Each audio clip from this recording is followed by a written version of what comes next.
1 Corinthiens chapitre 9. Ne suis-je pas libre? Ne suis-je pas apôtre? N'ai-je pas vu Jésus notre Seigneur? N'êtes-vous pas mon œuvre dans le Seigneur?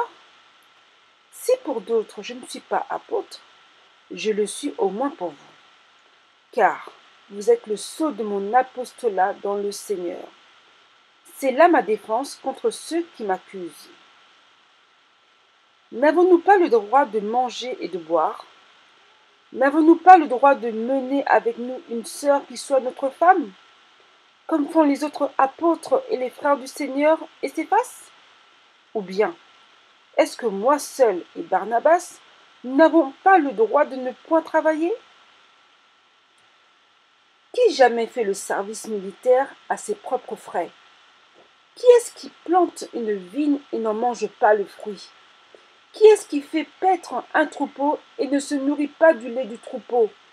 Ces choses que je dis n'existent-elles que dans les usages des hommes?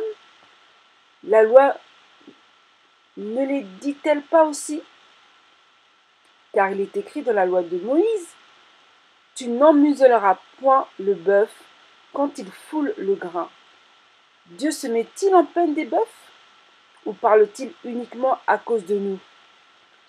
Oui, c'est à cause de nous qu'il a été écrit que celui qui laboure doit labourer avec espérance, et celui qui foule le grain, fouler avec l'espérance d'y avoir part. Si nous avons semé parmi vous les biens spirituels, est-ce une grosse affaire si nous moissonnons vos biens matériels, vos biens temporels? Si d'autres jouissent de ce droit sur vous, n'est-ce pas plutôt à nous d'en jouir? Mais nous n'avons point usé de ce droit. Au contraire, nous souffrons tout afin de ne pas créer d'obstacle à l'évangile de Christ.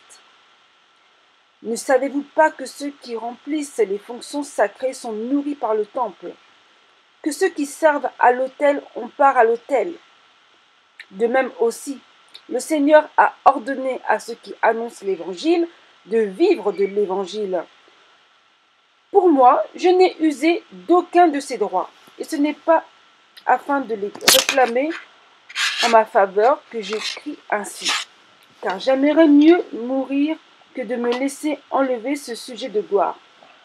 Si j'annonce l'évangile, ce n'est pas pour moi un sujet de gloire, car la nécessité m'en est imposée. Et malheur à moi si je n'annonce pas l'évangile. Si je le fais de bon cœur, j'en ai la récompense. Mais si je le fais malgré moi, c'est une charge qui m'est confiée. Quelle est donc ma récompense? C'est d'offrir gratuitement l'évangile que j'annonce, sans user de mon droit de prédicateur de l'évangile. Car, bien que je sois libre à l'égard de tous, je me suis rendu le serviteur de tous, afin de gagner le plus grand nombre. Avec les Juifs, j'ai été comme un Juif, afin de gagner les Juifs. Avec ceux qui sont sous la loi, comme sous la loi, quoique je ne sois pas moi-même sous la loi, afin de gagner ceux qui sont sous la loi. Avec ceux qui sont sans la loi, comme sans la loi, quoique je ne sois point sans la loi de Dieu, étant sous la loi de Christ, afin de gagner ceux qui sont sans la loi. J'ai été faible avec les faibles, afin de gagner les faibles. Je me suis fait tout à tous, afin d'en sauver de toute manière quelques-uns. Je fais tout à cause de l'Évangile, afin d'y avoir part. Ne savez-vous pas que ceux qui courent dans le stade courent tous, mais qu'un seul remporte le prix? Courez de manière à le remporter. Tous ceux qui combattent s'imposent toute espèce d'abstinence, et ils le font pour obtenir une couronne corruptible. Mais nous, faisons-le pour une couronne incorruptible. Moi donc, je cours non pas comme à l'aventure, je frappe non pas comme battant l'air, mais je traite durement mon corps et je le tiens assujetti de peur d'être moi-même rejeté après avoir prêché aux autres.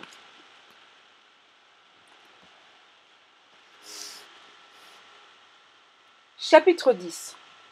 Frères, je ne veux pas que vous ignoriez que nos pères ont tous été sous la nuée et qu'ils ont tous passé au travers de la mer, qu'ils ont tous été baptisés en Moïse dans la nuée et dans la mer, qu'ils ont tous mangé le même aliment spirituel et qu'ils ont tous bu le même breuvage spirituel, car ils buvaient à un rocher spirituel qui les suivait, et ce rocher était Christ.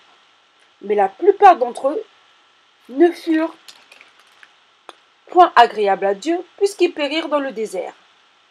Or, ces choses sont arrivées pour nous servir d'exemple, afin que nous n'ayons pas le mauvais désir comme ils en ont eu. Ne devenez point idolâtres, comme quelques-uns d'eux. Selon qu'il est écrit, le peuple s'assit pour manger et pour boire, mais ils se levèrent pour se divertir. Puis ils se levèrent pour se divertir. Ne nous livrons point à l'impudicité, comme quelques-uns d'eux s'y livrèrent, de sorte qu'il en tomba 23 000 en un seul jour. Ne tentons point le Seigneur comme le tentèrent quelques-uns d'eux, qui périrent par les serpents. Ne murmurez point, comme murmurèrent quelques-uns d'eux, qui périrent par l'exterminateur. Ces choses leur sont arrivées pour servir d'exemple. Elles ont été écrites pour notre instruction, à nous qui sommes parvenus à la fin des siècles. Ainsi donc, que celui qui croit être debout prenne garde de tomber. Aucune tentation ne vous est survenue qui n'ait été humaine. Et Dieu qui est fidèle ne permettra pas que vous soyez tentés au-delà de vos forces. Mais avec la tentation, il préparera aussi le moyen d'en sortir afin que vous puissiez la supporter. C'est pourquoi, mes bien-aimés, fuyez l'idolâtrie. Je parle comme à des hommes intelligents. Jugez vous-même de ce que je dis. La coupe de bénédiction que nous bénissons n'est-elle pas la communion au sang de Christ? Le pain que nous rompons n'est-il pas la communion au corps de Christ? Puisqu'il y a un seul pain, nous sommes plusieurs, nous qui sommes plusieurs, nous formons un seul corps, car nous participons tous à un même pain. Voyez les Israélites selon la chair. Ceux qui mangent les victimes ne sont-ils pas en communion avec l'autel? Que dis-je donc? Que la viande sacrifiée aux idoles est quelque chose, ou qu'une idole est quelque chose? Nullement. Je dis que ce qu'on sacrifie, on le sacrifie à des démons et non à Dieu. Or, je ne veux pas que vous soyez en communion avec les démons. Vous ne pouvez boire la coupe du Seigneur et la coupe des démons. Vous ne pouvez participer à la table du Seigneur et à la table des démons. Voulons-nous provoquer la jalousie du Seigneur? Sommes-nous plus forts que lui? Tout est permis, mais tout n'est pas utile. Tout est permis, mais tout n'édifie pas. Que personne ne cherche son propre intérêt, mais que chacun cherche celui de l'autrui. Mangez de tout ce qui se vend au marché, mais sans vous enquérir de rien par motif de conscience. Car la terre est au Seigneur et tout ce qu'elle renferme. Si un non-croyant vous invite et que vous vouliez aller, mangez de tout ce qu'on vous présentera sans vous enquérir de rien par motif de conscience. Mais si quelqu'un vous dit « Ceci a été offert en sacrifice », n'en mangez pas à cause de celui qui a donné l'avertissement, à cause de la conscience. Je parle ici non de votre conscience, mais de celle des autres, de l'autre. Pourquoi? En effet, ma liberté serait-elle jugée par une conscience étrangère? Si je mange avec action de grâce, pourquoi serais-je blâmé au sujet d'une chose que je rends grâce? Soit donc que vous mangiez, soit que vous buviez, soit que vous fassiez quelque autre chose, faites tout pour la gloire de Dieu. Ne soyez en scandale ni aux Grecs, ni aux Juifs, ni à l'Église de Dieu. De la même manière que moi aussi je m'efforce en toutes choses de complaire à tous, cherchant non mon avantage, mais celui du plus grand nombre, afin qu'ils soient sauvés. Chapitre 11. Soyez mes imitateurs comme je le suis moi-même de Christ. Je vous loue de ce que vous vous souvenez de moi à tous égards et de ce que vous retenez mes instructions telles que je vous les ai données.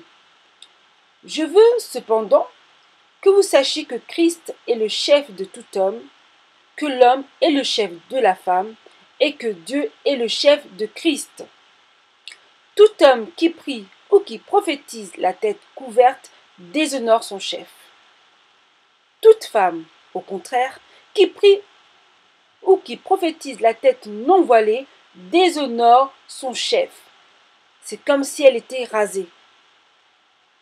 Car si une femme n'est pas voilée, qu'elle se coupe aussi les cheveux. Or, s'il est honteux pour une femme d'avoir les cheveux coupés ou d'être rasée, qu'elle se voile. L'homme ne doit pas se couvrir la tête, puisqu'il est l'image et la gloire de Dieu, tandis que la femme est la gloire de l'homme. En effet, l'homme n'a pas été tiré de la femme, mais la femme a été tirée de l'homme.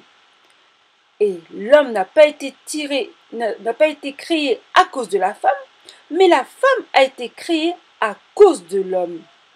C'est pourquoi la femme, à cause des anges, doit avoir sur la tête une marque de l'autorité dont elle dépend. Toutefois, dans le Seigneur, la femme n'est point sans l'homme, ni l'homme sans la femme. Car de même que la femme a été tirée de l'homme, de même l'homme existe par la femme, et tout vient de Dieu. Jugez-en vous-même. Est-il convenable qu'une femme prie Dieu sans être voilée? La nature elle-même ne vous enseigne-t-elle pas que c'est une honte pour l'homme de porter de longs cheveux, mais que c'est une gloire pour la femme d'en porter, parce que la chevelure lui a été donnée comme voile? Si quelqu'un se plaît à contester, nous n'avons pas cette habitude non plus que les églises de Dieu. En donnant cet avertissement, ce que je ne loue point, ce que vous vous assemblez, non pas pour devenir meilleur, mais pour devenir pire. Et d'abord, j'apprends que lorsque vous vous réunissez en assemblée, il y a parmi vous des divisions, et je le crois en partie. Car il faut qu'il y ait aussi des sectes parmi vous, afin que ceux qui sont approuvés soient reconnus comme tels au milieu de vous. Lors donc que vous vous réunissez, ce n'est pas pour manger le repas du Seigneur. Car quand on se met à table, chacun commence par prendre son propre repas, et l'un a faim, tandis que l'autre est ivre. N'avez-vous pas des maisons pour y manger et boire?